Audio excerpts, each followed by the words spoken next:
Usap-usapan ngayon ang pagiging sangkot umano ni K-pop super idol G-Dragon sa iligal na droga.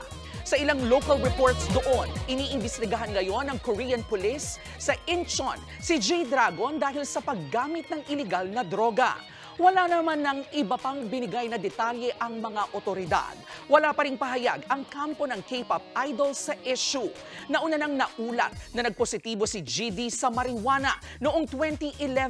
Depensa ng dati niyang talent agency, inakala lang daw ng K-pop star na sigarilyo ang naibigay sa kanyang marijuana.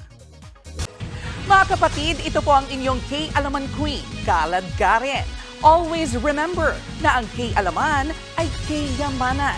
Kaya para sa latest showbiz news at dagdag impormasyon, mag-follow at mag-subscribe sa social media pages ng News 5. K? Okay.